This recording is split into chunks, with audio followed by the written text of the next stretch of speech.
Good morning.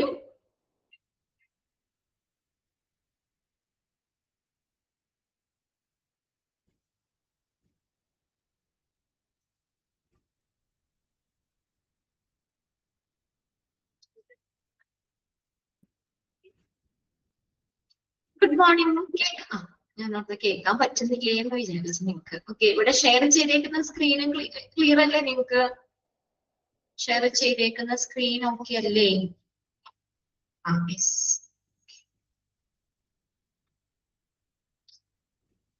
ഞാൻ 1-2 minute ആയി ഞാൻ വെയിറ്റ് ചെയ്തോണ്ടിരിക്കണോ നിങ്ങൾ ജോയിൻ ചെയ്തേന്ന് വിചാരിച്ച കുറച്ച് കുട്ടികളെ കയറിയിട്ടുള്ളൂ. ആകെ 5 പേരൊക്കെ കയറിയിട്ടുള്ളൂ. എന്താന്നറിയില്ല, ഇനി പെരുന്നാളിന്റെ ഒക്കെ തിരക്കിലാണോ എന്നൊക്കെ ആയതുകൊണ്ടാണോ എന്നറിയില്ല. ഓക്കെ, എല്ലാവരും ജോയിൻ ചെയ്യായിരിക്കും. നമ്മൾ കഴിഞ്ഞ ദിവസം എവിടെ വരെ പറഞ്ഞു നിർത്തിയത് പ്രോബ്ലംസ് ആണ് അല്ലെ? പ്രോബ്ലംസ് ഇൻ ഓറിയന്റേഷൻ അതല്ലേ കഴിഞ്ഞ ക്ലാസ്സിൽ പറഞ്ഞത്. നമ്മൾ ഫസ്റ്റ് പോയിന്റും സെക്കൻഡ് പോയിന്റും നമ്മൾ കംപ്ലീറ്റ് ചെയ്തായിരുന്നു.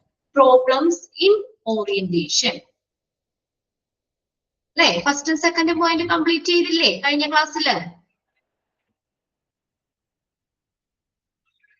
കാവ്യ, ഐഷ, സൗമ്യ, സ്നേഹ, കഴിഞ്ഞ ക്ലാസ്സിൽ പ്രോബ്ലംസ് ഇൻ ഓറിയന്റേഷനിലെ സെക്കൻഡ് പോയിന്റ് വരെയാണ് നമ്മൾ പറഞ്ഞു നിർത്തിയത് അല്ലെ? അപ്പൊ എന്തൊക്കെയാണ് ഒരു ഓറിയന്റേഷൻ അല്ലെങ്കിൽ ഇൻഡക്ഷൻ പ്രോഗ്രാമിൽ ഉള്ള പ്രശ്നങ്ങൾ എന്തൊക്കെയാണ്? ഒന്നാമത്തെയാണ് ഡേറ്റ ഓവർലോഡ്. അപ്പോ നമ്മൾ പറഞ്ഞു, നമുക്ക് ഈ പുതിയതായിട്ട് വരുന്ന എംപ്ലോയീസിന് നമ്മൾ ഓറിയന്റേഷൻ പ്രോസസ്സ് കൊടുക്കുമ്പോൾ അതിനകത്ത് ഒരുപാട് ഒരു ഹ്യൂജ് എമൗണ്ട് ഓഫ് ഡേറ്റ നമ്മൾ ഫസ്റ്റ് ദിവസം തന്നെ നമ്മൾ കൊടുക്കുകയാണെങ്കിൽ അല്ലെ, ആ എംപ്ലോയീസിന്റെ ഷോൾഡറിൽ നമ്മൾ വലിയൊരു കാര്യം ഫസ്റ്റ് ദിവസം തന്നെ നമ്മൾ വെച്ചു കൊടുക്കുകയാണെങ്കിൽ അവർക്ക് അത് മനസ്സിലാക്കാൻ ബുദ്ധിമുട്ടുണ്ടാക്കും. അതുപോലെ അത് റീറ്റെയിൻ ചെയ്യാനും പറ്റൂല അല്ലെ? ആദ്യ ദിവസം തന്നെ കുറെ കാര്യങ്ങൾ അവരുടെ ചുമലിലേക്ക് ഏൽപ്പിക്കുകയാണെങ്കിൽ അവർക്കത് മനസ്സിലാക്കുന്നതിന് ബുദ്ധിമുട്ടുണ്ടാകും. അപ്പൊ അതുകൊണ്ട് എന്ത് ചെയ്യണം, ഓരോ സെക്ഷനായിട്ട് നമ്മൾ കൊടുക്കണം അല്ലെ? അതിനെ ബ്രേക്ക് ചെയ്തിട്ട് ആ വിവരങ്ങളെ നമ്മൾ ഒരു ദിവസം കുറച്ച് ഭാഗം, അടുത്ത ദിവസം വേറെ ഭാഗം, അങ്ങനെ നമ്മളിപ്പോ ഒരാഴ്ച 2 ആഴ്ച കൊണ്ടൊക്കെ തീർക്കുന്ന രീതിയിൽ ഒറ്റയടിക്ക് ഫസ്റ്റ് ഡേ തന്നെ എല്ലാ കാര്യങ്ങളും പറയുന്നതിന് പകരം എന്ത് ചെയ്യണം, കുറച്ച് ഭാഗങ്ങളായിട്ട് അവർക്ക് കൊടുക്കണം. അപ്പൊ അങ്ങനെ വരുമ്പോൾ അവർക്ക് അത് ബുദ്ധിമുട്ടായി തോന്നുകയില്ല. ഓക്കെ, പിന്നെ രണ്ടാമത്തെയാണ് problem of boredom and rigidity. ഇനി നമ്മൾ ഈ ഒരു ഇൻഡക്ഷൻ അല്ലെങ്കിൽ ഓറിയന്റേഷൻ പ്രോഗ്രാം നമ്മളൊരു പതിവ് പോലെ റുട്ടീൻ വേ അല്ലെങ്കിൽ ഒരു ലൈക്ക് എ കസ്റ്റം, ഒരു ആചാരം പോലെ ഫോർമലായിട്ട് ഔപചാരികമായിട്ട് നമ്മളൊരു സ്ട്രിക്റ്റ് ആയിട്ട് നമ്മൾ സാധാരണ എല്ലാവർക്കും കൊടുക്കുന്നത് പോലെ തന്നെ നമ്മളൊരു ഫോർമലായിട്ട് പതിവ് രീതിയിൽ ഒരു ആചാരം പോലെ അങ്ങനെ കൊടുക്കുകയാണെങ്കിൽ ഈ ഇൻഡക്ഷൻ പ്രോഗ്രാം എന്ന് പറയുന്നത് അവർക്ക് അത്ര കംഫർട്ടബിൾ ആയി തോന്നൂല അല്ലെ? അപ്പൊ അത് നമ്മൾ എങ്ങനെ വേണം കണ്ടക്ട് ചെയ്യാൻ? ഡൈനാമിക്, കുറച്ചും കൂടി ഫ്രീ ആയിട്ടുള്ള രീതിയിൽ, ചലനാത്മകമായിട്ടുള്ള രീതിയിൽ ആൻഡ് ഇന്ററാക്റ്റീവ് മാനർ, നമ്മൾക്ക് അവരെ കൂടി ഇന്ററാക്ട് ചെയ്യുന്ന രീതിയിൽ എന്നുവെച്ചാൽ നല്ലൊരു ഫ്രണ്ട്ലി പോലെ നമ്മൾ അത് എന്ത് ചെയ്യണം, അത് കണ്ടക്ട് ചെയ്യുക. അപ്പൊ കുറച്ചും കൂടി അവർക്കൊരു സ്യൂട്ടബിൾ ആയിട്ട് തോന്നും അല്ലെ? അപ്പൊ അവർക്ക് അങ്ങനെ വരുമ്പോൾ അവർ വോളണ്ടറി സ്വമേധയാ അത് ആക്റ്റീവായിട്ട് ഇൻഡക്ഷൻ പ്രോഗ്രാമിൽ അവർ പാർട്ടിസിപ്പേറ്റ് ചെയ്യും. ഓക്കെ, അല്ലെങ്കിൽ അവർക്ക് അവർക്കൊരു ഭയങ്കര ബുദ്ധിമുട്ടായിട്ട് തോന്നാതെ അല്ലെ? ഒരു ഫോർമൽ ആയിട്ട് തന്നെ നമ്മളൊരു കറക്റ്റ് സ്ട്രിക്റ്റ് ആയിട്ട് ഫോർമൽ ആയിട്ട് തന്നെ കൊടുക്കുമ്പോൾ അവർക്ക് അത് ബുദ്ധിമുട്ടായിട്ട് തോന്നാം. അപ്പൊ അതിന് പകരമായിട്ട് ഡൈനാമിക് ഇന്ററാക്റ്റീവ് മാനർ, നമ്മൾ കുറച്ചും കൂടി ഫ്രീ ആയിട്ട് പരസ്പരം ഇന്ററാക്ട് ചെയ്യുന്ന രീതിയിൽ അങ്ങനെ കൊടുക്കണം. അപ്പൊ അവർക്ക് സ്വമേധയായിട്ട് ഇൻഡക്ഷൻ പ്രോഗ്രാമിൽ അറ്റൻഡ് ചെയ്യാനായിട്ട് അവർ ആക്റ്റീവായിട്ട് പാർട്ടിസിപ്പേറ്റ് ചെയ്യുകയും ചെയ്യും. അവർക്ക് വേറൊരു പണിഷ്മെന്റ് പോലെ അതിനകത്ത് തോന്നില്ല, അവര് നേരെ അതിനകത്ത് ജോയിൻ ചെയ്യുകയും ചെയ്യും. ഇനി മൂന്നാമത്തെ പോയിന്റ് നോക്കിയേ, lack of adequate time and training for facilitators. ഇനി നമുക്ക് ആ ഇൻഡക്ഷൻ പ്രോഗ്രാം തരുന്ന ട്രെയിനേഴ്സ്, ആ ഫെസിലിറ്റേറ്റേഴ്സ്, അവർക്ക് ആവശ്യത്തിന് സമയം കിട്ടുന്നില്ല. അവർക്ക് ട്രെയിനിങ് ചെയ്യാനുള്ള ആവശ്യത്തിന് സമയമൊന്നും കിട്ടുന്നില്ല. പ്രോപ്പർ ആയിട്ട് ട്രെയിനിങ് ഒന്നും അവർക്ക് കിട്ടുന്നില്ലെങ്കിൽ അതൊരു പ്രോബ്ലം തന്നെയാണ്. Okay, when the role of promoters of an induction program is handed over to supervisor and the line manager of the organization. അപ്പൊ ഈ ഇൻഡക്ഷൻ പ്രോഗ്രാം നടത്തുന്ന പ്രൊമോട്ടേഴ്സ് അവർക്കുടെ ആ റോള് ആ ഇൻഡക്ഷൻ പ്രോഗ്രാം ആർക്ക് കൈമാറും? സൂപ്പർവൈസറിനോ ലൈൻ മാനേജറിനോ കൈമാറുകയാണെങ്കിൽ അവർക്ക് they may not be able to carry out it effectively due to the lack of adequate experience and training. കണ്ടോ, അപ്പൊ അവർക്ക് എന്ത് ചെയ്യാൻ പറ്റില്ല. അപ്പൊ അവർക്കടെ ആ പ്രൊമോട്ടേഴ്സ് ഇൻഡക്ഷൻ പ്രോഗ്രാം നടത്തുക എന്നുള്ള ഡ്യൂട്ടി ആർക്ക് ഹാൻഡ് ഓവർ ചെയ്യും? സൂപ്പർവൈസറിനോ മാനേജറിനോ ഹാൻഡ് ഓവർ ചെയ്യുമ്പോൾ ആ സൂപ്പർവൈസറിനോ മാനേജറിനോ ആവശ്യത്തിനുള്ള സമയം കിട്ടുന്നില്ല അല്ലെ? എന്തിനു വേണ്ടിയിട്ട്? അവർക്ക് അവർക്ക് ആവശ്യത്തിനുള്ള ടൈമോ അല്ലെങ്കിൽ അതിലൊരു എക്സ്പീരിയൻസോ കാര്യങ്ങളോ ഒന്നുമില്ല. അത് അവർക്ക് മതിയായിട്ടുള്ള സമയം കിട്ടുന്നില്ല. അതുകൊണ്ട് അവർക്കത് എഫക്റ്റീവ് ഫലപ്രദമായിട്ട് അവർക്കത് കൈകാര്യം ചെയ്യാൻ പറ്റില്ല. ഇപ്പൊ നമ്മളൊരു ഇൻഡക്ഷൻ പ്രോഗ്രാം നമുക്ക് കൊടുക്കാന്ന് പറഞ്ഞാൽ എനിക്ക് അതിനുള്ളൊരു ട്രെയിനിങ് കാര്യങ്ങൾ ഓൾറെഡി കിട്ടിക്കഴിഞ്ഞാലാണ് എനിക്ക് അങ്ങനെ കൊടുക്കാൻ പറ്റുള്ളൂ. പുതിയതായിട്ട് വരുന്ന എംപ്ലോയിക്ക് എനിക്ക് അവർക്ക് അവയർനെസ് കൊടുക്കണമെങ്കിൽ എനിക്ക് അതിനുള്ള ട്രെയിനിങ് കിട്ടണം. അപ്പൊ ഇവിടെ പെട്ടെന്ന് ആ ഡ്യൂട്ടി സൂപ്പർവൈസറിനോ മാനേജറിനോ കൈമാറുമ്പോൾ അവർക്ക് ഹാൻഡഡ് ഓവർ അവർക്ക് കൈമാറുമ്പോൾ അവർക്ക് എന്ത് ചെയ്യാൻ പറ്റില്ല? അത് ഫലപ്രദമായ രീതിയിൽ അവർക്ക് ചെയ്യാൻ പറ്റില്ല. എന്തുകൊണ്ടാ? അവർക്ക് അഡിക്വേറ്റ് ആയിട്ടുള്ള എക്സ്പീരിയൻസ് ട്രെയിനിങ് അതൊന്നും അവർക്ക് കിട്ടുന്നില്ല. Moreover, they may also be extremely busy in making arrangement for the program in advance, and as a result of which the efficiency may ultimately be affected. കണ്ടോ, ഇനി അതിനുപരിയായിട്ട് അവര് മറ്റുള്ള കാര്യങ്ങളില് നേരത്തെ തന്നെ ഇൻഡക്ഷൻ പ്രോഗ്രാമിന് ഉള്ള അറേഞ്ച്മെന്റ്സില് അങ്ങനെയുള്ള കാര്യങ്ങളിൽ അവരൊക്കെ തിരക്കിലൊക്കെ ആയിരിക്കും. അപ്പൊ അവർക്ക് ഇവിടെ ട്രെയിനിങ് ഒന്നും ചെയ്യാനുള്ള സമയമൊന്നും അവർക്ക് കിട്ടുന്നില്ല. അപ്പൊ അങ്ങനെ വരുമ്പോഴെന്താണ് അവർക്ക് ആ ഇൻഡക്ഷൻ പ്രോഗ്രാമിന്റെ എഫിഷ്യൻസി അതിന്റെ ഒരു ഫലപ്രാപ്തിനെ അഫക്ട് ചെയ്യും. അപ്പൊ നല്ല രീതിയിൽ ഇപ്പൊ നമുക്ക് നല്ല ട്രെയിനിങ് കിട്ടിയാലേ നമുക്ക് നല്ലൊരു ഇൻഡക്ഷൻ പ്രോഗ്രാം പുതിയതായിട്ട് വരുന്ന കാൻഡിഡേറ്റ്സിന് കൊടുക്കാൻ പറ്റുള്ളൂ. അപ്പൊ അതുകൊണ്ട് അതിനെ ഒന്ന് ബാധിക്കും, ഇതിനെ ഫലപ്രദമായി ബാധിക്കും. They might also try to weaken the significance of the incumbents position in the organization. Incumbents എന്ന് പറഞ്ഞു കഴിഞ്ഞാൽ പുതുതായിട്ട് വരുന്ന എംപ്ലോയീസ് ആണ് കേട്ടോ. ഇൻക്യുബൻസ് ന്യൂ എംപ്ലോയീസ് ആണ്.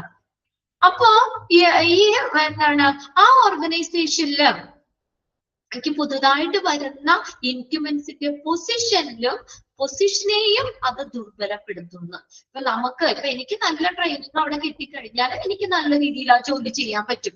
ഇപ്പൊ നമുക്ക് പ്രോപ്പർ ആയിട്ടുള്ള ട്രെയിനിങ് നമുക്ക് അവിടെ കിട്ടിയില്ലെങ്കിൽ ഞാൻ ചെയ്യുന്ന ജോലിനെയും അത് എന്ത് ചെയ്യുന്നു? ദുർബലമാക്കും അല്ലെ? അത് എനിക്ക് മര്യാദയ്ക്ക് ചെയ്യാൻ പറ്റില്ല. And overstate their own power to the incumbents job. അതുകൂടാതെ അവരെന്ത് ചെയ്യും? അവർക്കുടെ ഒരു പവർ ഇൻക്യുബന്റിന്റെ ജോബില് അവര് കാണിക്കും. അപ്പൊ അങ്ങനെ എന്തെങ്കിലും നമ്മൾ അത് മര്യാദയ്ക്ക് നല്ല രീതിയിൽ നമുക്കത് ട്രെയിനിങ് കിട്ടാത്തതുകൊണ്ടാണ് എങ്കിൽ പോലും എനിക്ക് പുതുതായിട്ട് വരുന്ന എംപ്ലോയീസ് അല്ലെങ്കിൽ ഇൻക്യുബൻസിന് അത് നല്ല രീതിയിൽ ചെയ്യാൻ പറ്റിയില്ലെങ്കിൽ എന്താണ്? ഈ സൂപ്പർവൈസർ മാനേജർ അവർക്കുടെ ഒരു അധികാരം ഇവരുടെ ജോലിയിൽ കാണിക്കും. As a result, the attitude and the conduct of the existing employee may seem to be threatening for the incumbents. അപ്പൊ അങ്ങനെ വരുമ്പോൾ എന്താണ്? ഈ നമുക്ക് ആ ഒരു ഇൻഡക്ഷൻ പ്രോഗ്രാം ഇല്ലേ അതിനോട് attitude and conduct of the existing employee, അപ്പൊ നിലവിലുള്ള എംപ്ലോയീസ് ഇല്ലേ അവര് ആ ഇൻക്യുബൻസിന് ഭീഷണിയായിട്ട് തോന്നിയേക്കാം, ഭീഷണിയായി മാറിയേക്കാം. അപ്പൊ ഇവര് നല്ല രീതിയിൽ ചെയ്തില്ലെങ്കിൽ അവര് നിലവിലുള്ള എംപ്ലോയീസ് എക്സിസ്റ്റിംഗ് എംപ്ലോയീസ് അവരെ വല്ല പേടിപ്പെടുത്തോ അല്ലെ അവരെ വല്ല ചീത്ത പറയുകയൊക്കെ ചെയ്യാം പ്രോപ്പറായിട്ട് ചെയ്തില്ലെങ്കിൽ. അവർക്ക് പ്രോപ്പർ ട്രെയിനിങ് കിട്ടാത്തതുകൊണ്ടാണ് അവർക്ക് ആ ജോലി നല്ല രീതിയിൽ ചെയ്യാൻ പറ്റാത്തത്. എങ്കിൽ പോലും അവര് ജോലിയിൽ എന്തെങ്കിലുമൊക്കെ തെറ്റ് വരുത്തോ കാര്യങ്ങളൊക്കെ ചെയ്യുകയാണെങ്കിൽ ആ എക്സിസ്റ്റിംഗ് എംപ്ലോയീസ് അപ്പൊ അവിടെ നിലവിലുള്ള എംപ്ലോയീസ് എന്ത് ചെയ്യുന്നു?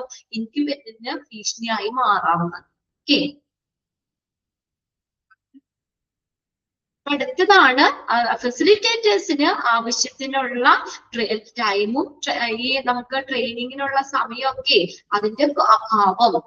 lack of adequate time and training for the facilitators. ആവശ്യത്തിന് സമയം കിട്ടുന്നില്ല, അവർക്ക് ട്രെയിനിങ് ഒന്നും കിട്ടുന്നില്ല, അതിന്റെ ഒരു അഭാവം. ഓക്കെ, അതും ഇൻഡക്ഷൻ പ്രോഗ്രാമിന് ഉണ്ടാകുന്ന ഒരു പ്രശ്നം തന്നെയാണ്. ക്ലിയർ ആയില്ലേ ആ ഒരു മൂന്നാമത്തെ പോയിന്റ്?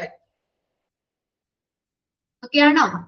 അവർക്ക് മര്യാദയ്ക്ക് ട്രെയിനിങ് കിട്ടിയില്ലെങ്കിൽ എന്താണ്, ആ പുതുതായിട്ട് വരുന്ന ഇൻക്യുബൻസിനും ന്യൂ എംപ്ലോയിക്കും അവർക്ക് നല്ല രീതിയിൽ പറഞ്ഞു കൊടുക്കാൻ പറ്റില്ല. അപ്പൊ അവരുടെ ജോലിയെ അത് കാര്യക്ഷമമായിട്ട് ബാധിക്കുന്നു. അടുത്ത നോക്കി, നാലാമത്തെ, risk of failure and counter effects.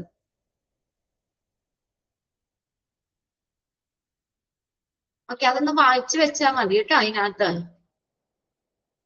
അടുത്ത നോക്കിയാൽ risk of failure and counter effect. പരാജയ സാധ്യതയും അതുപോലെ അതിന്റെ എഫക്റ്റ്, പ്രത്യാഘാതങ്ങൾ. Okay, the retention level of the employee can be improved through an organised induction programme, as a result of which attrition can be reduced. Attrition എന്ന് പറഞ്ഞാൽ പൊഴിഞ്ഞു പോക്കാട്ടോ, അതിനൊക്കെ നമുക്ക് കുറയ്ക്കാനും പറ്റുന്നു. അപ്പോൾ നല്ലൊരു ഇൻഡക്ഷൻ പ്രോഗ്രാം ഉണ്ടെങ്കിൽ നമുക്ക് എംപ്ലോയീസിനെ അവിടെ തന്നെ നിലനിർത്താൻ പറ്റും. The retention level of the employee can be improved. Improve ചെയ്യാം ഏതിക്കടെ? Through an organised induction programme. നല്ലൊരു സംഘടിതമായിട്ടുള്ള ഒരു ഇൻഡക്ഷൻ പ്രോഗ്രാമിലൂടെ എംപ്ലോയീസിന്റെ റീടെൻഷൻ ലെവല് നമുക്ക് ഇംപ്രൂവ് ചെയ്യാം. ആ സെന്റൻസ് ഒന്ന് അണ്ടർലൈൻ ചെയ്തിട്ടോ. As the result of which attrition can be reduced. അപ്പൊ അതിന്റെ ഫലമായിട്ട് നമുക്ക് ആ ജോലിയിൽ നിന്ന് പൊഴിഞ്ഞു പോകുന്നത് നമുക്ക് കുറയ്ക്കാനും പറ്റും. അല്ലേ? ഇപ്പൊ നമ്മളൊരു 10 പേരുണ്ട്, നമുക്ക് പുതിയ ജോലിയിലേക്ക് നമ്മൾ കയറാൻ പോവാം. അപ്പൊ നമുക്ക് അവിടെ ഒരു ഇൻഡക്ഷൻ പ്രോഗ്രാം, നമുക്ക് ആ ജോലിയുമായി ബന്ധപ്പെട്ട് കമ്പനിയുമായി ബന്ധപ്പെട്ടൊക്കെ ഒരു അവയർനെസ് ട്രെയിനിങ് കാര്യങ്ങൾ തരുവാണെങ്കിൽ നമ്മൾ ആ ജോലിയിൽ ഓക്കെയാണ്, അല്ലേ? നമുക്കറിയാം. അപ്പൊ അതുകൊണ്ട് നമ്മൾ അവിടെ തന്നെ നിൽക്കും. ഇനി നേരെ മറിച്ച് നമ്മൾ ചെന്ന് നമുക്കൊന്നും കിട്ടുന്നില്ല, ട്രെയിനിങ് ഒന്നും തന്നിട്ടില്ല, നേരെ ജോലിയിലേക്ക് നമ്മൾ കയറുമ്പോൾ ചിലപ്പോൾ ജോലി ഒന്നും മര്യാദയ്ക്ക് ചെയ്യാൻ പറ്റൂല. അങ്ങനെ വരുമ്പോൾ നമ്മൾ എന്താണ്, അവരെ പറ്റില്ലാതെ വരുമ്പോൾ നമ്മൾ അത് ജോലിയിൽ നിന്ന് പോകാം, അല്ലേ? അപ്പൊ നല്ലൊരു ഇൻഡക്ഷൻ പ്രോഗ്രാം ഉണ്ടെങ്കിൽ എംപ്ലോയീസിനെ അവിടെ തന്നെ നമുക്ക് നിലനിർത്താൻ പറ്റും, ആ ഓർഗനൈസേഷനിൽ തന്നെ നിലനിർത്താൻ പറ്റും, ആ ജോലിയിൽ നിന്ന് ഒഴിഞ്ഞു പോകുന്നതിനെ കുറയ്ക്കാനും പറ്റും. particularly in the early years. പ്രത്യേകിച്ച് ആദ്യഘട്ടത്തിൽ, അല്ലെ? കുറച്ച് നാളൊക്കെ നിന്ന് കഴിഞ്ഞാൽ ഓക്കെ, കുഴപ്പമില്ല, നമ്മളത് 1-2 മാസമൊക്കെ നമ്മൾ കഴിഞ്ഞ് കഴിഞ്ഞാൽ ഓക്കെ, എല്ലാ കാര്യങ്ങളും പഠിച്ചു അതിനോടൊപ്പം പോകും. പക്ഷെ ഇനിഷ്യൽ സ്റ്റേജ്, ആ ഇയർലി ഇയേഴ്സ്, ആദ്യത്തെ ആ വർഷങ്ങളിലൊക്കെ നമുക്ക് ഈ പറഞ്ഞ പോലെ അധികം എക്സ്പീരിയൻസ്ഡ് ഒന്നുമില്ല.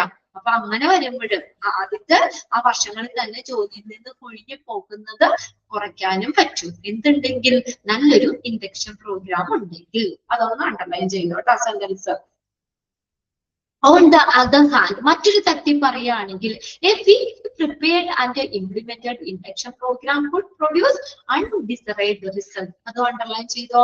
അപ്പൊ നമ്മൾ ശരിക്കും പ്രിപ്പയർ ചെയ്യാത്ത, poorly prepared, weakly നമ്മൾ മര്യാദയ്ക്ക് പ്രിപ്പയർ ചെയ്യാത്ത, അത് ഇംപ്ലിമെന്റ് ചെയ്യാത്ത ഇൻഡക്ഷൻ പ്രോഗ്രാം എന്ന് പറയുന്നത് അഭികാമ്യമല്ലാത്ത ഒരു റിസൾട്ടിലേക്ക് എത്തിക്കാം.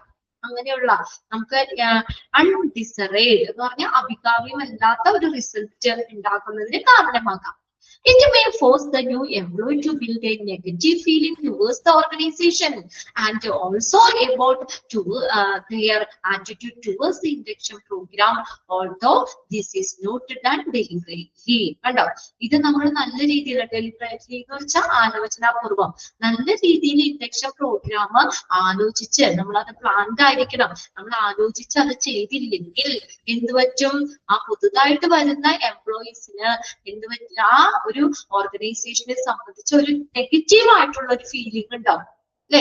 ആരും പറഞ്ഞു തരാനില്ല, അല്ലെങ്കിൽ ഇതെങ്ങനെ ചെയ്യാം, ഒരു നെഗറ്റീവ്, അല്ലെങ്കിൽ നല്ലൊരു ഇതല്ല, ഒരു സിസ്റ്റം അവിടെ ഫോളോ ചെയ്തില്ല എന്നൊക്കെ പറഞ്ഞിട്ട് പുതുതായിട്ട് വരുന്ന എംപ്ലോയിക്ക് ഒരു നെഗറ്റീവ് ഫീലിംഗ് ഉണ്ടാവും ഒരു ഓർഗനൈസേഷനുമായി ബന്ധപ്പെട്ട്.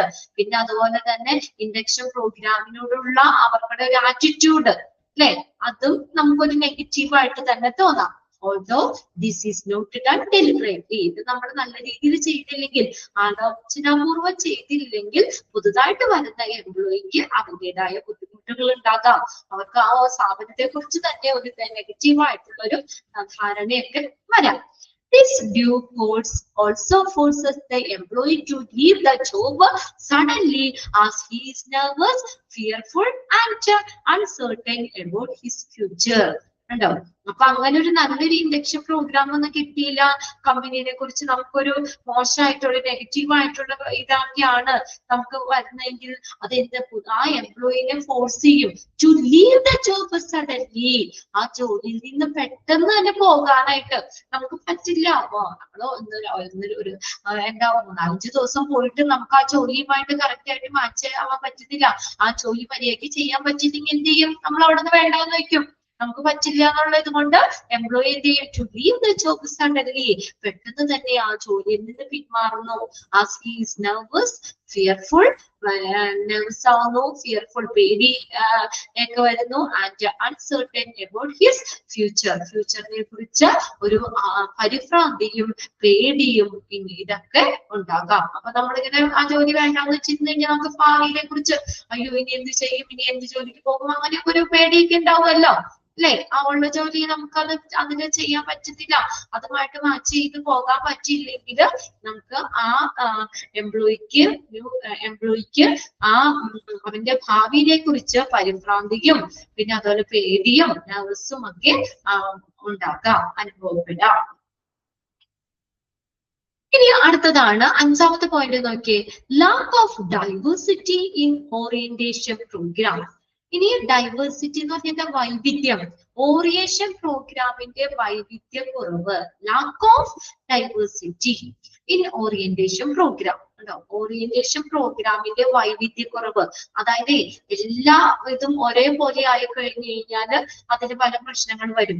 എല്ലാ ഇൻഡക്ഷൻ പ്രോഗ്രാമും ഒരുപോലെ ആയി കഴിഞ്ഞു കഴിഞ്ഞാൽ അതിനെന്താ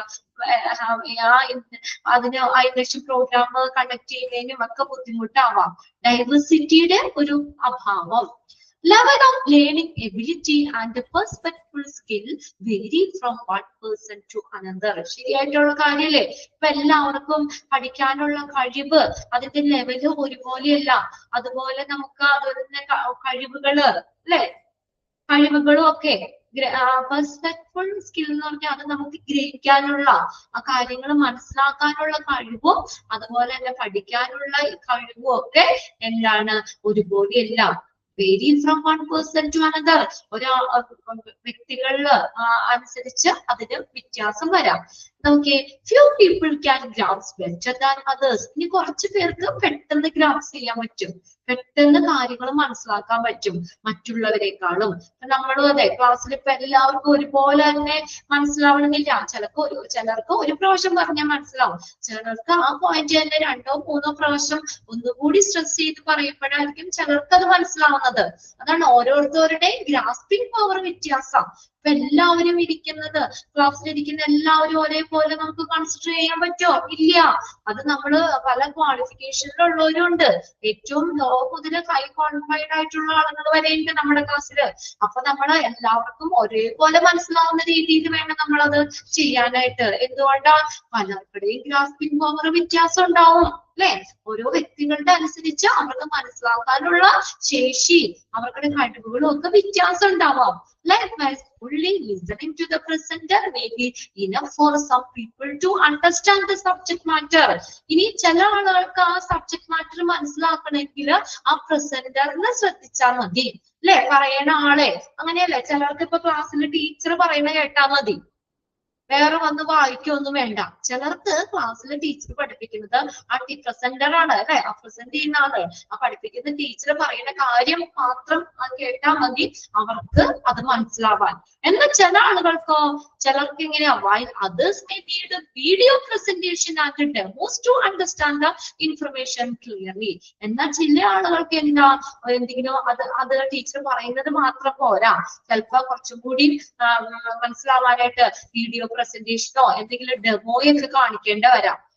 ആ ടീച്ചർ പറയുന്ന ഇൻഫർമേഷൻസ് ക്ലിയർ ആയിട്ട് അവർക്കത് ക്യാച്ച് ചെയ്യണമെങ്കിൽ, അവർക്കത് ഗ്രാസ്പ് ചെയ്യണമെങ്കിൽ വെറുതെ വാക്കുകൊണ്ട് പറഞ്ഞാൽ മാത്രം പോരാ, ചിലപ്പോ അതിന്റെ വീഡിയോ പ്രസന്റേഷനോ ഡെമോയോ ഒക്കെ കാണിക്കേണ്ടതായിട്ട് വരാം. Then making use of common method and the same delivery system by the organization in the induction program for all the new employee, regardless of their skill level and education background, may affect the effectiveness of the induction program. Induction പ്രോഗ്രാമിന്റെ ഫലപ്രാപ്തിയെ ബാധിക്കുന്നു. എങ്ങനെ?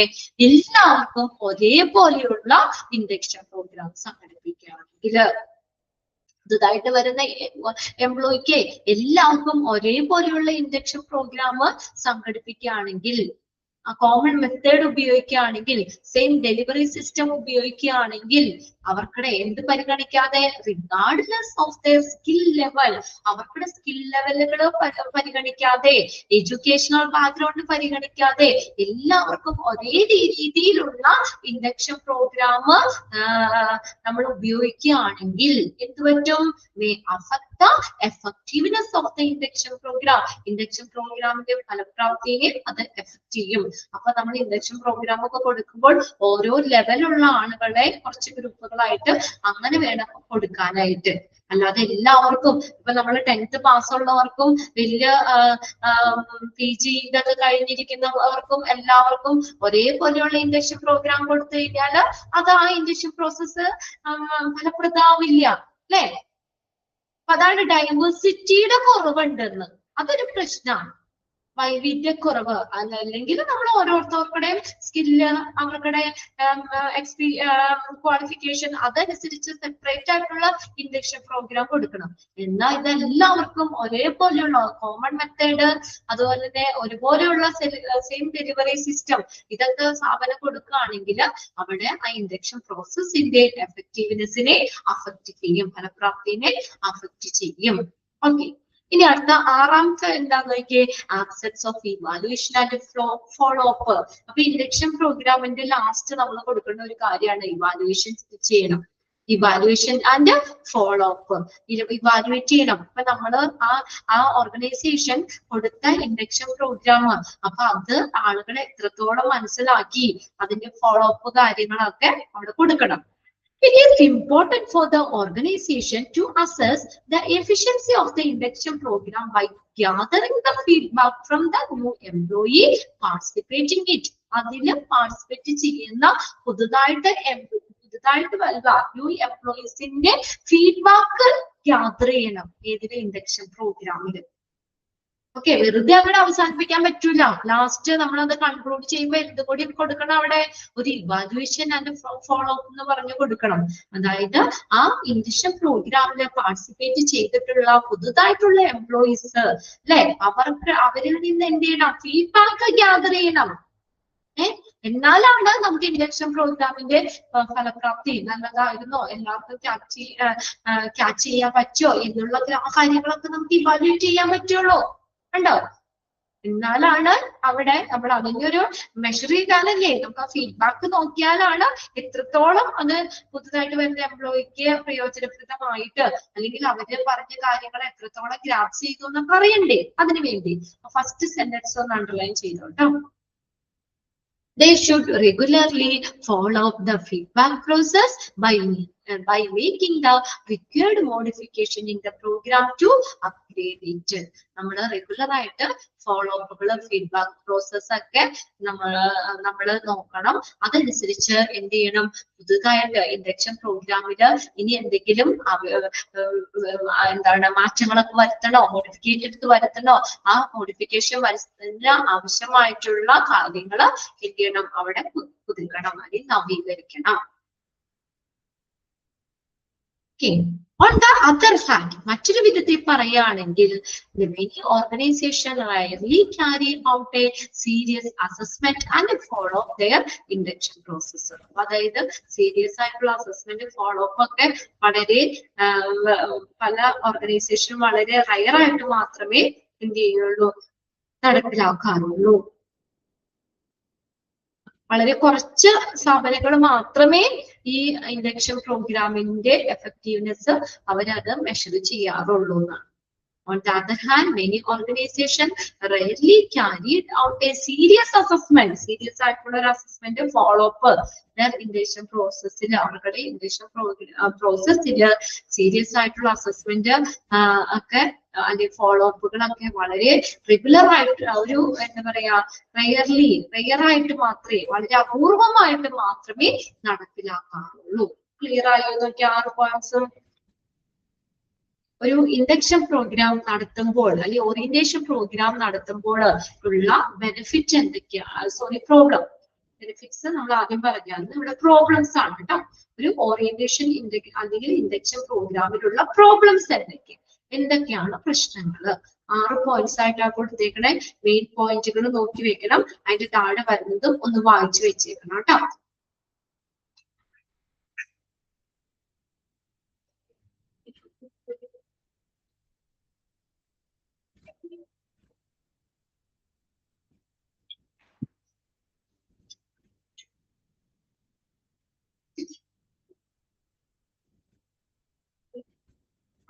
Okay ആണോ?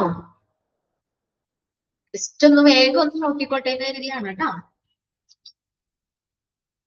Okay okay ആണോ? ഒന്നാമത്തേല് ഒരുപാട് കാര്യങ്ങൾ ഒറ്റയടിക്ക് ആദ്യത്തെ ദിവസം തന്നെ കൊടുക്കരുത്, അവർക്കത് ബുദ്ധിമുട്ടാകും. പിന്നെ അതുപോലെ തന്നെ നമ്മൾ ഒരു ഫോർമൽ ആയിട്ട് ഇൻഡക്ഷൻ പ്രോഗ്രാം കൊടുക്കുമ്പോൾ ആ പുതുതായിട്ട് വരുന്ന എംപ്ലോയിക്ക് അത് അത്ര കംഫർട്ടബിൾ ആയി തോന്നില്ല എന്നുള്ള പ്രശ്നം. പിന്നെ ഫെസിലിറ്റേറ്റർക്ക് അവർക്ക് ആവശ്യമായിട്ടുള്ള ടൈം ട്രെയിനിങ് ഒന്നും കിട്ടുന്നില്ല, അതിന്റെ ഒരു അഭാവം. പിന്നെ അതുപോലെ തന്നെ നമുക്ക് risk of failure and counter effects. Incumbent എന്ന് പറഞ്ഞാൽ പുതുതായിട്ട് വരുന്ന എംപ്ലോയില്ലേ, അവരാണ് ഇൻക്യുബന്റ് എന്ന് പറയുന്നത് കേട്ടോ.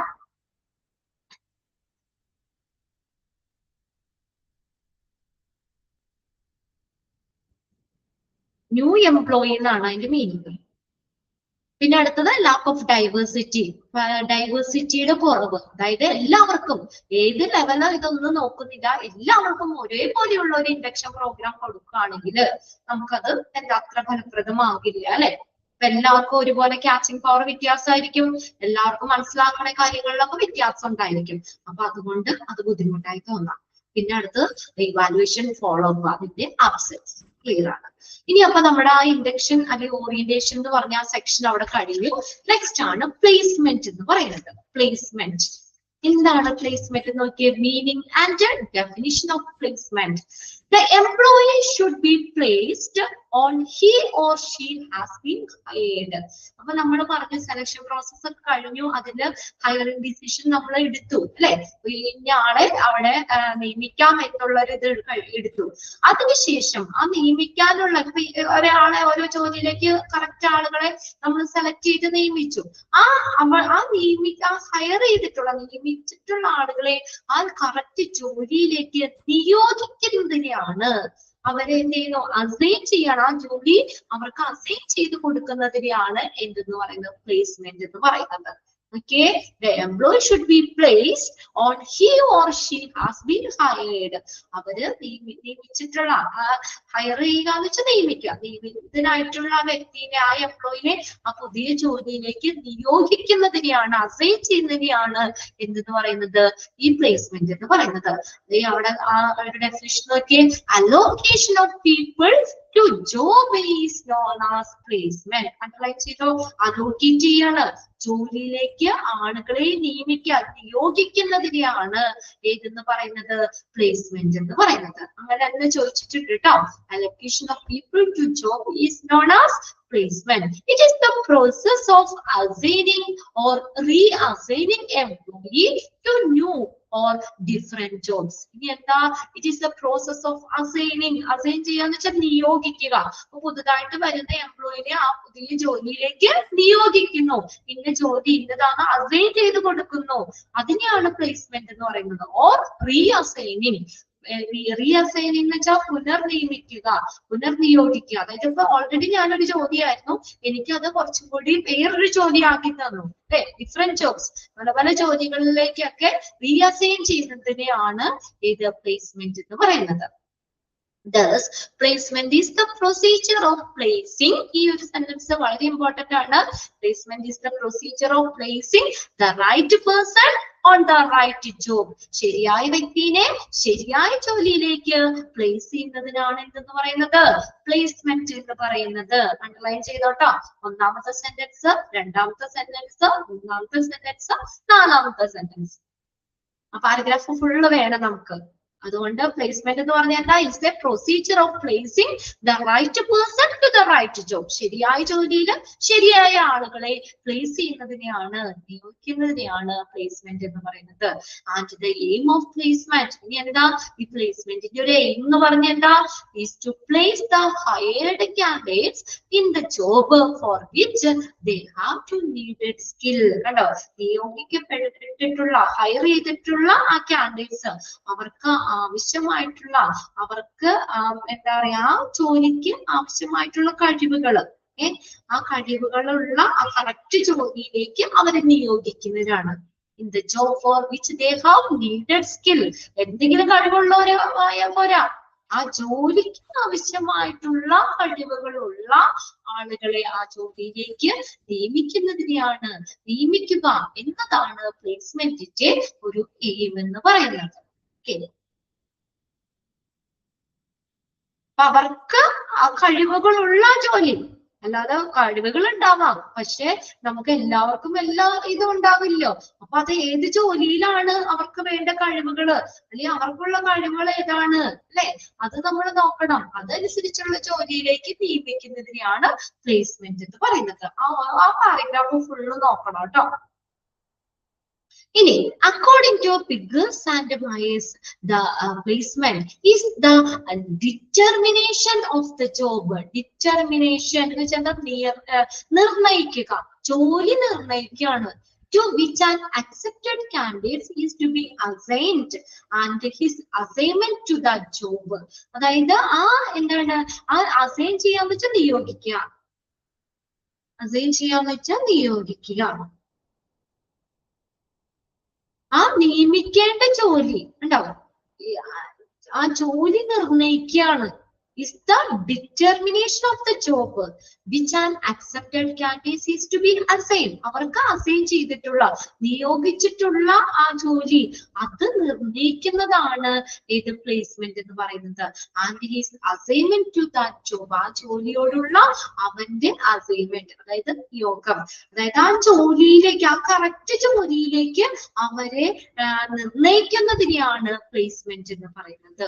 It is A matching of what the supervisor has reason to think he can do with the job demand.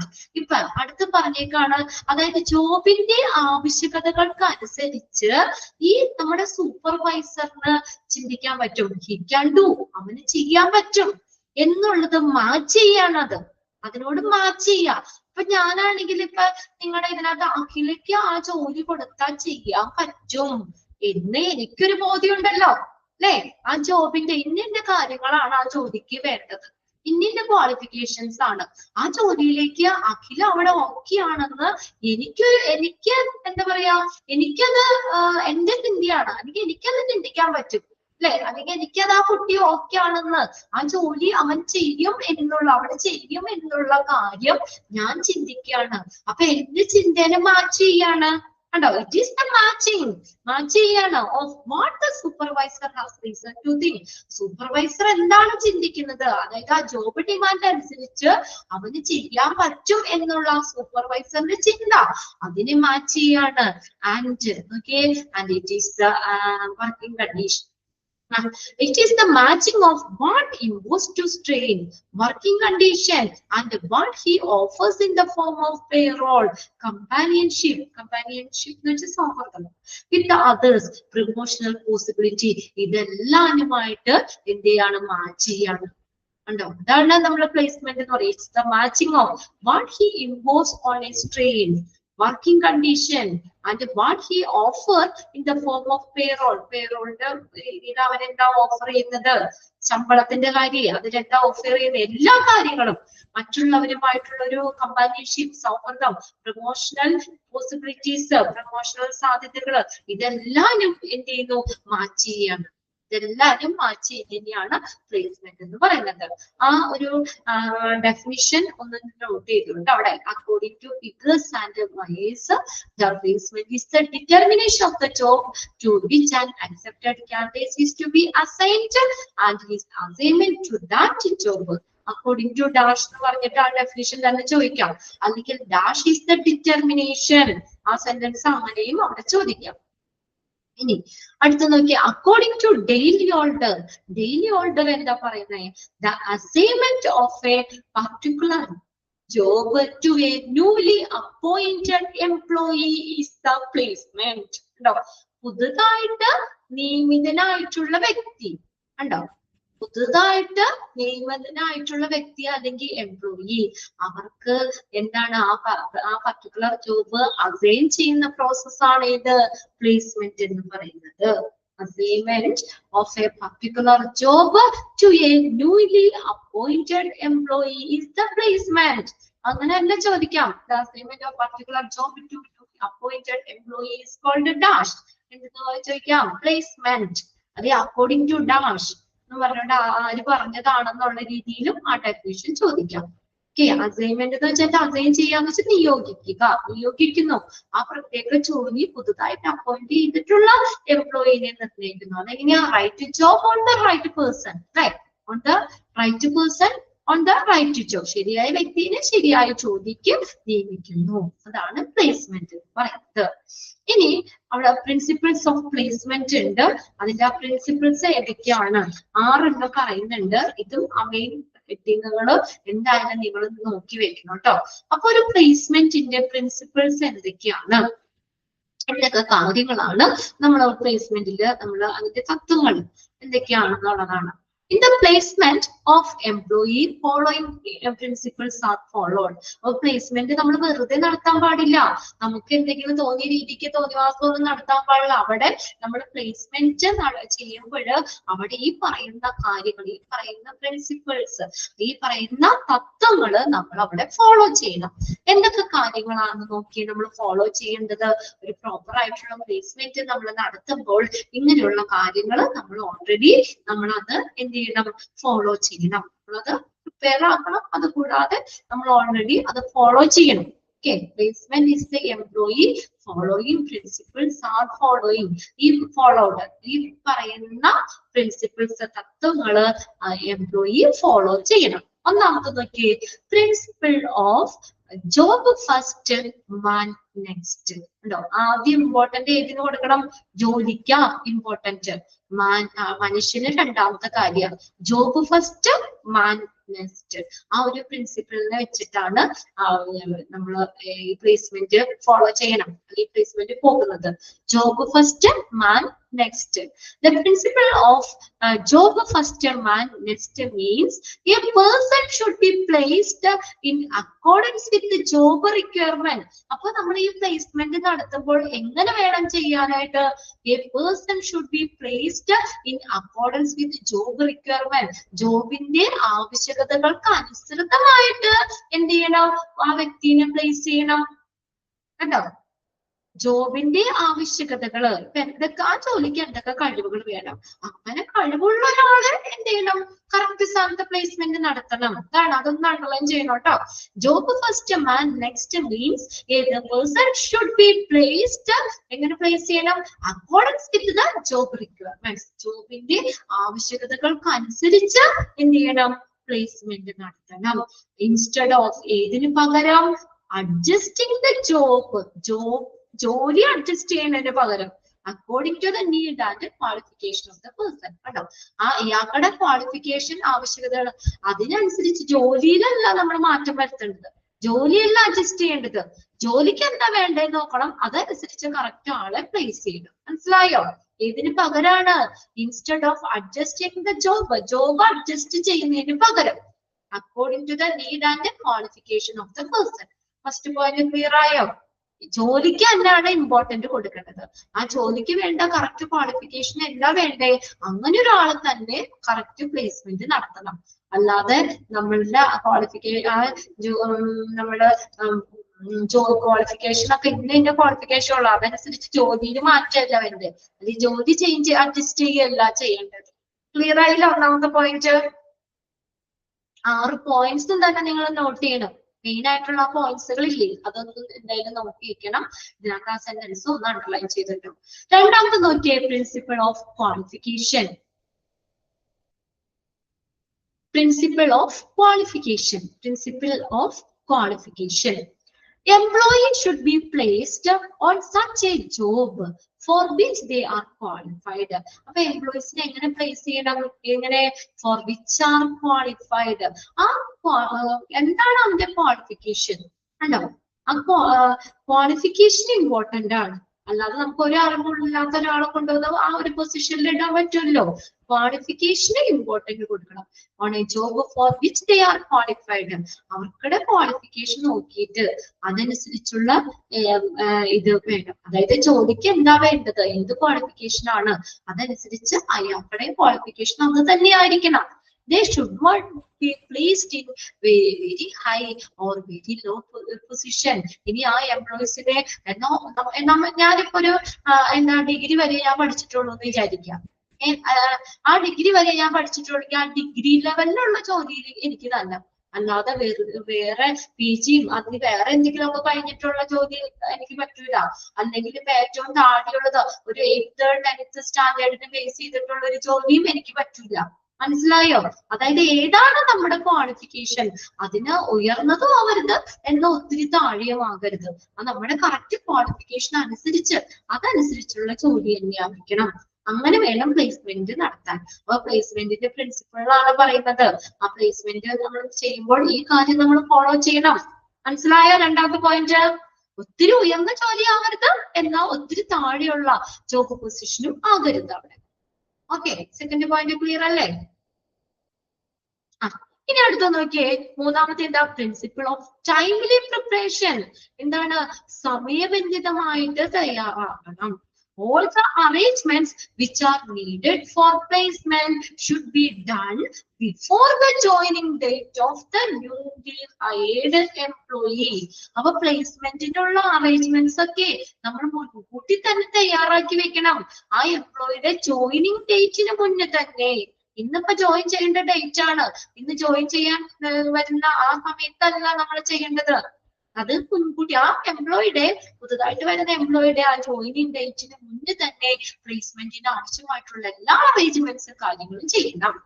Okay, joining date of the newly hired employee. Okay, പുതുതായിട്ട് നിയമിതനായിട്ടുള്ള വ്യക്തി അയാളുടെ ജോയിനിങ് ഡേറ്റിന് മുന്നേ തന്നെ എന്താണ്? പ്ലേസ്മെന്റിന് ആവശ്യമായിട്ടുള്ള എല്ലാ അറേഞ്ച്മെന്റ്സും നടത്തണം. പ്ലേസ്മെന്റിന് ആവശ്യമായിട്ടുള്ള എല്ലാ അറേഞ്ച്മെന്റ്സും നടത്തണം. ഇനി അടുത്ത പോയിന്റ് നോക്കിയേ. ഓക്കെ അല്ലേ? നാലാമത്തെ പോയിന്റ് നോക്കിയേ, പ്രിൻസിപ്പിൾ ഓഫ് വർക്കിംഗ് കണ്ടീഷൻ. ഇനി വർക്കിംഗ് കണ്ടീഷൻ എങ്ങനെയാന്ന് നോക്കിയേ, the employee should be made aware of all the information regarding working condition existing in the company. ആ കമ്പനിയില് നിലവിലുള്ള എല്ലാ വർക്കിംഗ് കണ്ടീഷൻസ് അതുമായിട്ട് ബന്ധപ്പെട്ട് വരുന്ന എല്ലാ ഇൻഫർമേഷനെ കുറിച്ചും എംപ്ലോയിക്ക് അറിവുണ്ടായിരിക്കണം. ഉണ്ടോ? അങ്ങനെയുള്ള ഒരു അവയർനെസ് അവർക്ക് കൊടുക്കണം. Principle of working condition. അല്ലാതെ നമ്മൾ പുതുതായിട്ട് ഒരു ജോലിയിലേക്ക് കൊണ്ടുവരുമ്പോൾ ആ ജോലിയുമായി ബന്ധപ്പെട്ട് നമുക്ക് ഒന്നും അറിയാതിരിക്കാൻ പറ്റൂലല്ലോ, അല്ലേ? എന്തൊക്കെ കാര്യങ്ങളാണ് നമ്മൾ ശ്രദ്ധിക്കേണ്ടത്, സേഫ്റ്റി അടക്കം നമ്മളത് ശ്രദ്ധിക്കണം, അത് നമ്മളത് മനസ്സിലാക്കിയിരിക്കണം. അപ്പൊ അതിനെ കുറിച്ചൊക്കെ അവയർനെസ് ഉണ്ടായിരിക്കണം അവർക്ക്. Of the all information regarding the working condition existing in the company. ആ കമ്പനിയില് നിലവിലുള്ള നിലവിലുള്ള വർക്കിംഗ് കണ്ടീഷൻ അതുമായിട്ട് ബന്ധപ്പെട്ട് എല്ലാ വിവരങ്ങളും അതേക്കുറിച്ചുള്ള എല്ലാ വിവരങ്ങളും അവർക്ക് അറിവുണ്ടായിരിക്കണം. എല്ലാ കാര്യങ്ങളിലും അറിവുണ്ടായിരിക്കണം. She should also be provided information about the punishment if he commits any mistake. ഇനിയിപ്പോ എല്ലാ കാര്യങ്ങളും അറിവുണ്ടായിരിക്കണം എന്ന് പറഞ്ഞു, ഇതും കൂടി അതിനകത്ത് വരണം. ഇനി എന്തെങ്കിലും മിസ്റ്റേക്കോ കാര്യങ്ങളോ വരുവാണെങ്കിൽ നമുക്ക് എന്താണ് അതിന്റെ പണിഷ്മെന്റ്, അതിനെക്കുറിച്ചുള്ള ഒരു ഇൻഫർമേഷൻ പ്രൊവൈഡ് ചെയ്യണമെന്ന്. എന്നാലല്ലേ നമുക്കത് കുറച്ചും കൂടി നമ്മളത് ശ്രദ്ധിച്ച് ചെയ്യുള്ളൂ, മിസ്റ്റേക്ക് ഒക്കെ വരുത്താത്ത രീതിയിൽ. അപ്പൊ ഇനി എന്തെങ്കിലും മിസ്റ്റേക്കോ കാര്യങ്ങളോ വരികയാണെങ്കിൽ അത് ആ മിസ്റ്റേക്ക് അതിനുള്ള പണിഷ്മെന്റിനെ കുറിച്ചുള്ള ഇൻഫർമേഷൻസും അവിടെ പ്രൊവൈഡ് ചെയ്യണം. He should also be provided information about the punishment if commits any mistake. ഇനി അടുത്ത അഞ്ചാമത്തെ നോക്കിയ principle of loyalty and cooperation. Principle of loyalty and cooperation, വിശ്വസ്തതയുടെയും സഹകരണത്തിന്റെയും പ്രിൻസിപ്പിൾ, തത്വം. ലോയലിറ്റി ആൻഡ് കോപ്പറേഷൻ, വിശ്വസ്തത, ലോയലിറ്റി എന്ന് പറഞ്ഞാൽ വിശ്വസ്തത, കോപ്പറേഷൻ എന്ന് പറഞ്ഞാൽ സഹകരണം. An employee should be made to feel a sense of commitment and cooperation in the new job so that he understands his responsibility better towards the job and the organization. എംപ്ലോയിക്ക് എന്താണ് ഒരു നല്ലൊരു sense ഉണ്ടായിരിക്കണം, അതിന്റെ ഒരു commitment, പ്രതിബദ്ധത. നമുക്ക് ആ ഒരു കമ്പനിയുടെ കാര്യങ്ങളെ കുറിച്ച് അല്ലെങ്കിൽ എല്ലാവരുമായിട്ടുള്ള ഒരു സഹകരണം, പുതിയ ജോലിയുമായി ബന്ധപ്പെട്ടുള്ള കാര്യങ്ങള്, ഇതേക്കുറിച്ചൊക്കെ അവർക്ക് നല്ലൊരു അറിവ് ഉണ്ടായിരിക്കണം, ഒരു സെൻസ് ഉണ്ടായിരിക്കണം. അപ്പൊ അങ്ങനെ വരുമ്പോൾ എന്ത് ചെയ്യാൻ പറ്റും അവർക്ക്? ഓർഗനൈസേഷൻ, ആ സ്ഥാപനത്തിന്റെ അല്ലെങ്കിൽ ജോലിയിലേക്കുള്ള അതിന്റെ ഒരു ബെറ്റർ ആക്കുന്ന രീതിയിലുള്ള അവന്റെ റെസ്പോൺസിബിലിറ്റീസ് കുറച്ചും കൂടി അവർക്ക് മനസ്സിലാക്കാൻ പറ്റും. ജോലിയോടും സമീപനത്തോടുമുള്ള തന്റെ ഉത്തരവാദിത്തങ്ങൾ, അവന്റെ റെസ്പോൺസിബിലിറ്റി എന്താണ്? Towards the job and the organisation, ആ ജോലിയോട്, ആ ഓർഗനൈസേഷന്റെ സ്ഥാപനത്തോടുള്ള അവന്റെ റെസ്പോൺസിബിലിറ്റീസ് എന്തൊക്കെയാണ് എന്ന് നന്നായിട്ട് മനസ്സിലാക്കാനും പറ്റും. ഒരു നല്ലൊരു സഹകരണോ വിശ്വസ്തതയൊക്കെ അവരുടെ ഇടയിൽ തന്നെ ഉണ്ടെങ്കിൽ എന്താണ് അവർക്ക് പുതുതായിട്ട് വരുന്ന എംപ്ലോയിക്ക് അവർക്കുടെ റെസ്പോൺസിബിലിറ്റീസ് മനസ്സിലാക്കാൻ പറ്റും. അത് ഇതില് ആ ജോബിലെ അല്ലെങ്കിൽ ഓർഗനൈസേഷന്റെ വിജയത്തിലേക്ക് നയിക്കുന്ന അവന്റെ ഉത്തരവാദിത്തങ്ങൾ നല്ല രീതിയിൽ മനസ്സിലാക്കാൻ പറ്റും. ഇനി അടുത്തതാണ് പ്രിൻസിപ്പിൾ ഓഫ് ട്രാൻസ്ഫർ എന്ന് പറയുന്നത്. At first, placement can be temporary. ഇപ്പൊ നമ്മൾ ആദ്യം തന്നെ ഈ പ്ലേസ്മെന്റ് എന്ന് പറഞ്ഞാൽ താൽക്കാലികമായിരിക്കും, ടെമ്പററി ആയിരിക്കും. അപ്പൊ നമ്മളാണെങ്കിലും ഒരു സ്ഥാപനത്തിലേക്ക് ചെന്ന് കഴിയുമ്പോൾ, ജോലിക്ക് ചെയ്യുമ്പോൾ ചിലപ്പോൾ അവര് ടെമ്പററി ആയിട്ടായിരിക്കും തരുന്നത്. ഒരു താഴെയുള്ള ഒരു പൊസിഷനിലേക്ക് നമ്മൾ ആദ്യം തന്നെ ചോദിക്കല്ല, അത് ആദ്യം തന്നെ ചെല്ലുമ്പോൾ ഹയർ പൊസിഷനിലേക്ക് ഇടൂല. ആദ്യം എന്താണ് ഒരു താഴ്ന്ന പൊസിഷനിൽ ടെമ്പററി ആയിട്ടായിരിക്കും. അന്നേരം നോക്കിയേ, ആ വേരിയേഷൻ മേ ബി ഒക്കർ, എന്നിട്ട് അതിൽ വേരിയേഷൻ വ്യത്യാസം പെടുത്തും അവര്. After the training is completed. കണ്ടോ, 2 മാസം നമുക്ക് ആ കമ്പനിയുടെ ട്രെയിനിങ് ആയിരുന്നു. അപ്പൊ നമ്മളൊരു ചെറിയ പോസ്റ്റിലേക്കായിരുന്നു ഇട്ടത്. എന്നാൽ ഇനി ആ ട്രെയിനിങ് കംപ്ലീറ്റ് ചെയ്ത് കഴിയുമ്പോൾ എന്ത് ചെയ്യുന്നു? അവരെ ട്രാൻസ്ഫർ ചെയ്യും. Transfer the employee to another job, വേറെ ജോലിയിലേക്ക് ട്രാൻസ്ഫർ ചെയ്യും. May occur where he can perform as expected. അവര് പ്രതീക്ഷിച്ച പോലെയുള്ള പെർഫോമൻസ്, ഇതൊക്കെ കഴിയുന്ന, പ്രതീക്ഷിച്ച പോലെ പ്രകടനം നടത്താൻ കഴിയുന്ന അവരുടെ മറ്റൊരു ജോലിയിലേക്ക് എംപ്ലോയിനെ ട്രാൻസ്ഫർ ചെയ്യും. ട്രെയിനിങ് ഒക്കെ കഴിഞ്ഞതിന് ശേഷം. അല്ലാതെ ട്രെയിനിങ് ഒക്കെ കിട്ടാതെ ആദ്യം തന്നെ അവിടെ കൊണ്ടുവന്ന് നമുക്ക് പ്ലേസ്മെന്റ് നടത്താൻ പറ്റില്ലല്ലോ. എന്താ, അപ്പൊ ഈ നമ്മൾ ആദ്യം ചെല്ലുമ്പോൾ തന്നെ ഇതിലേക്കായിരിക്കും അവർക്ക് ഇടുന്നത്, ഒരു ടെമ്പററി ആയിട്ട് ചെറിയൊരു പോസ്റ്റ് ഒക്കെ ആയിരിക്കും. അപ്പൊ ആ ട്രെയിനിങ് കംപ്ലീറ്റ് ആയി കഴിയുമ്പോൾ അവർക്ക് ട്രാൻസ്ഫർ കൊടുക്കും. Transfer of the employee to another job, മറ്റു ജോലിയിലേക്ക് ട്രാൻസ്ഫർ ചെയ്യും. ക്ലിയർ ആണെന്ന് നോക്കിയേ 6 പ്രിൻസിപ്പിൾസും. Principle of job first, man next, principle of qualification, principle of timely preparation, principle of working condition, principle of loyalty and cooperation, principle of transfer. ഏതെങ്കിലും clear ആവാത്ത point ഉണ്ടോ നോക്കിയേ?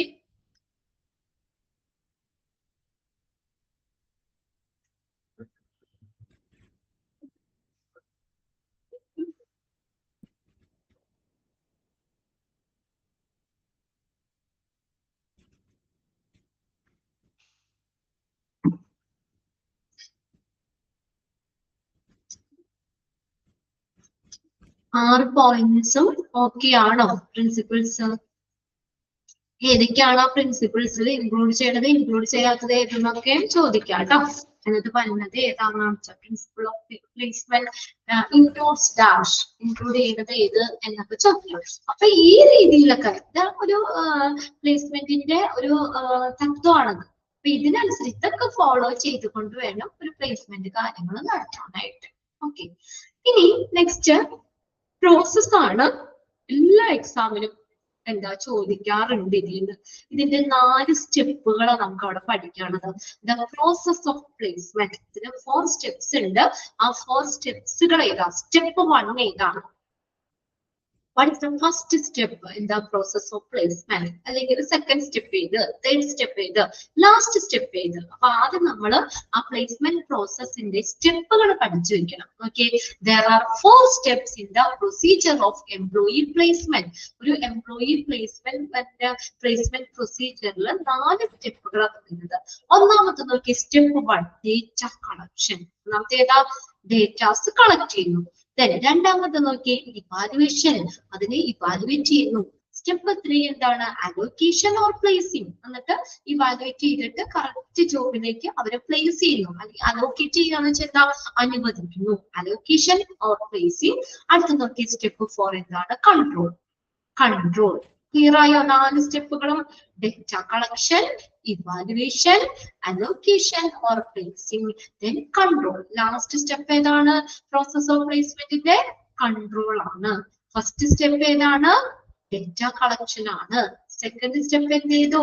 ഇവാലുവേഷൻ. അത് ആ ഓർഡർ നിങ്ങൾ നോക്കിയാൽ ആദ്യം ഡേറ്റ കളക്ട് ചെയ്യും, രണ്ടാമത് അതിന് ഇവാലുവേറ്റ് ചെയ്യും, മൂന്നാമത്തെ അത് പ്ലേസ് ചെയ്യും, പ്ലേസ്മെന്റ് കൊടുക്കും, അലോക്കേഷൻ ഓർ പ്ലേസിംഗ്, അടുത്തത് കൺട്രോൾ. ഓക്കെ, ക്ലിയർ അല്ലേ? 4 സ്റ്റെപ്പുകളും എക്സാമിന് ചോദിക്കാറുണ്ട് കേട്ടോ. അതുകൊണ്ട് ഒന്ന് നോട്ട് ചെയ്ത് വെച്ചോളണം അവിടെ നിങ്ങൾ. 4 സ്റ്റെപ്പുകൾ ഏതൊക്കെയാണ് process of placement? Okay, first one ആണ് data collection. In the employee placement procedure, the first step is to collect the data about the employee. എംപ്ലോയിയുമായിട്ട് പുതുതായിട്ട് വരുന്ന എംപ്ലോയി, അവരുമായിട്ട് ബന്ധപ്പെട്ട് വരുന്ന ഡേറ്റാസ് കളക്ട് ചെയ്യുന്നു. അത് അണ്ടർലൈൻ ചെയ്തോ? The first step is to collect the data about the employee.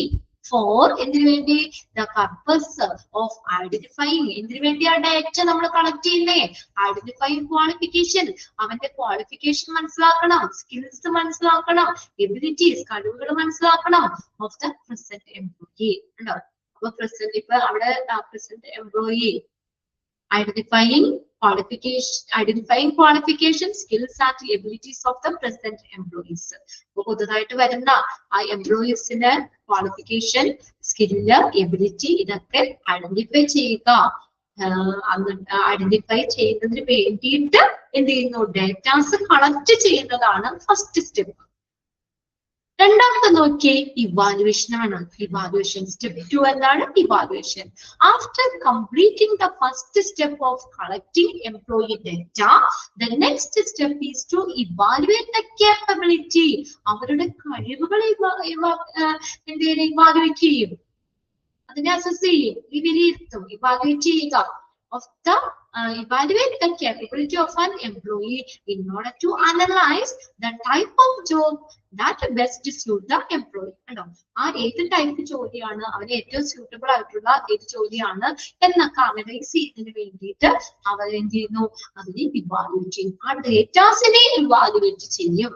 After completing the first step of collecting employee data, അതാണ് first step. അപ്പൊ ഫസ്റ്റ് സ്റ്റെപ്പ് കഴിഞ്ഞതിന് ശേഷം രണ്ടാമത്തെ സ്റ്റെപ്പ് എന്ന് പറഞ്ഞാൽ ഇവാലുവേഷൻ ആണ്. ഇവാലുവേറ്റ് ചെയ്യുന്നത് capability of an employee. Underline ചെയ്തോ കേട്ടോ? ആ എംപ്ലോയിയുടെ capabilityനെ ഇവാലുവേറ്റ് ചെയ്യുന്നു. എന്തിനു വേണ്ടി? in order to analyze the type of the job. ഏത് ജോലിയാണെന്ന് അനലൈസ് ചെയ്യാൻ, വിശകലനം ചെയ്യാൻ, and the best suit the employee. എംപ്ലോയിക്ക് ഏറ്റവും സ്യൂട്ട് ആയിട്ടുള്ളത് ഏത് ജോലിയാണെന്ന് അനലൈസ് ചെയ്യുന്നതിന് വേണ്ടിയിട്ട് എംപ്ലോയിയുടെ capability ഇവാലുവേറ്റ് ചെയ്യുക. അതാണ് സെക്കൻഡ് സ്റ്റെപ്പ്. ഇനി അടുത്ത മൂന്നാമത്തെ എന്താണ്? Allocation or placing. അവരെ അലോക്കേറ്റ് ചെയ്യുന്നു അല്ലെങ്കിൽ പ്ലേസ്മെന്റ് ചെയ്യുന്നു. In this step, the company places the employee on the job which is best suitable for him. അവന് ഏറ്റവും സ്യൂട്ടബിൾ ആയിട്ടുള്ള ജോലിയിലേക്ക് പ്ലേസ് ചെയ്യും. മൂന്നാമത്തെ സ്റ്റെപ്പ് അലോക്കേഷൻ ഓർ പ്ലേസിംഗ്. ഈ മൂന്നാമത്തെ തേർഡ് സ്റ്റെപ്പിൽ എന്താ? Company places the employee on the job which is best suitable for him. ഏറ്റവും സ്യൂട്ടബിൾ ആയിട്ടുള്ള ജോലിയിലേക്ക് പ്ലേസ് ചെയ്യും. ദെൻ നാലാമത്തെ സ്റ്റെപ്പ് എന്താ? കൺട്രോൾ ആണ്. The final step in this procedure. This procedure എന്ന് പറഞ്ഞാൽ ഏതാ? Process of placement. Placement process ആണ്. Procedure the final step of this procedure is control. Underline cheyuka. The step involves measuring and observing the employee performance in that particular job. ഇതിനകത്ത് എന്താ ഉൾപ്പെടുന്നത്? Involves measuring and observe the employee performance in that particular job. ആ പ്രത്യേക ജോലിയിൽ അവന്റെ ആ performance measure ചെയ്യുന്നു, observe ചെയ്യുന്നു. അപ്പൊ അങ്ങനെ 4 സ്റ്റെപ്പുകളാണ് പ്രോസസ് ഓഫ് പ്ലേസ്മെന്റുകൾ വരുന്നത്. നിങ്ങൾ ആ ഓർഡർ അനുസരിച്ച് നോക്കിയാൽ ഡാറ്റ കളക്ട് ചെയ്യുന്നു, എന്നിട്ട് അതിനെ ഇവാലുവേറ്റ് ചെയ്യുന്നു, ഇവാലുവേറ്റ് ചെയ്തിട്ട് നമ്മൾ അതിനെ കറക്റ്റ് പ്ലേസ്മെന്റ് കൊടുക്കുന്നു, അലോക്കേഷൻ ഓഫ് പ്ലേസിംഗ്. അതിനുശേഷം എന്ത് ചെയ്യുന്നു? ആ ജോലിയിൽ അവരുടെ പെർഫോമൻസ് എന്താണെന്ന് അതിനെ ഒബ്സർവ് ചെയ്യുന്നു. ആണ് സ്റ്റെപ്പ് 4 കൺട്രോൾ എന്ന് പറയുന്നത്. 4 സ്റ്റെപ്പ് ഓക്കെ ആണോ?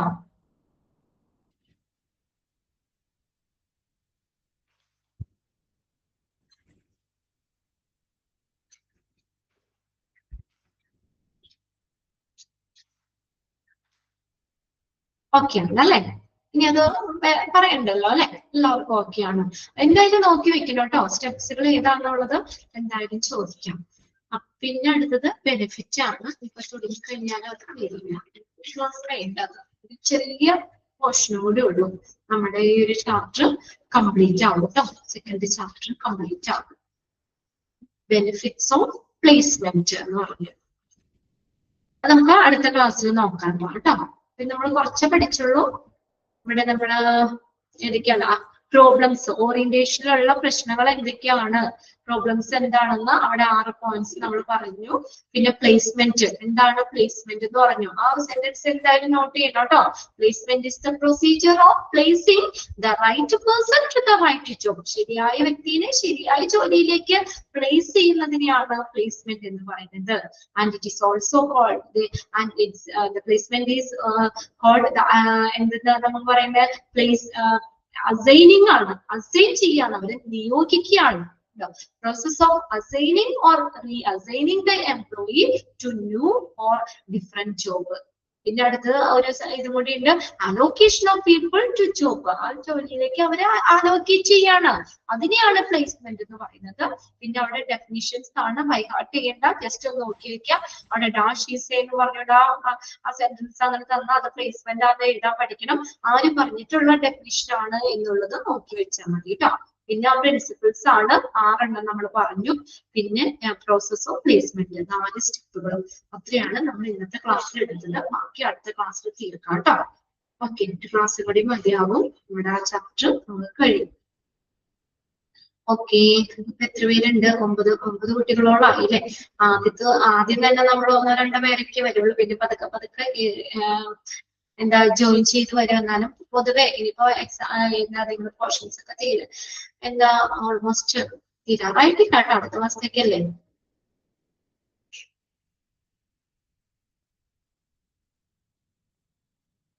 ടേം 1 എക്സാമില് എന്റെ പേരെന്താണെന്നാണോ ചോദിച്ചത് നിങ്ങള്?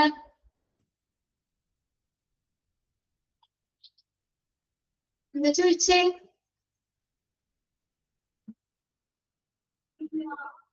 നിങ്ങളുടെ മെസ്സേജ് ഇട്ട് പേരെന്താണെന്നാണോ?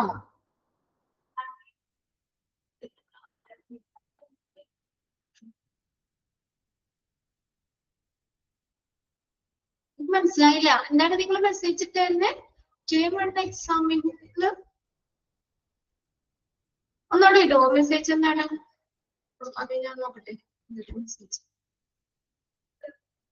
ടേം 1 എക്സാം റിസൾട്ട് ലിസ്റ്റിൽ കണ്ടില്ല. ഫൈനൽ എക്സാം റിസൾട്ട്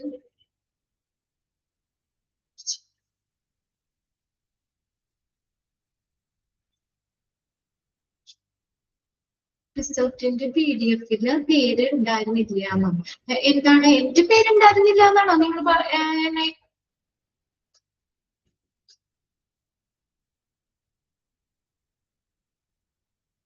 മോൾക്കുടെ പേരോ? സ്നേഹ. എന്തെങ്കിലും ഡൗട്ട് ഉണ്ടെങ്കിൽ നിങ്ങൾ ഇവിടെ ഒന്ന് കോണ്ടാക്ട് ചെയ്യൂ കേട്ടോ. നിങ്ങൾ PR-നെയൊക്കെ വിളിക്കാറില്ലേ? ജസ്റ്റ് എന്തെങ്കിലും എക്സാമുമായിട്ടൊക്കെ ബന്ധപ്പെട്ട എന്തെങ്കിലും കാര്യങ്ങൾ ഉണ്ടെങ്കിലേ ഒന്ന് അവരോടൊന്ന് വിളിച്ച് ക്ലിയർ ചെയ്യണം കേട്ടോ. സ്നേഹയല്ലേ ചോദിച്ചത്? ഫസ്റ്റ് ടൈമിന്റെ പേരൊക്കെ കണ്ടില്ല എന്നാണ് ആ കുട്ടി മെസ്സേജ് ഇട്ടത്. എന്തായാലും ഒന്ന് നോക്കണം കേട്ടോ. നിങ്ങളൊന്ന് അവരെ ഒന്ന് കോണ്ടാക്ട് ചെയ്യും. സ്നേഹക്കുട്ടി ഒന്ന് ഒന്ന് ക്ലിയർ ചെയ്തേനെ കേട്ടോ, എന്താന്നാണ് ചോദിച്ചേ. ഓക്കെ ഓക്കെ, അപ്പൊ ബാക്കി നമുക്ക് നെക്സ്റ്റ് ക്ലാസ്സിൽ നോക്കാം കേട്ടോ.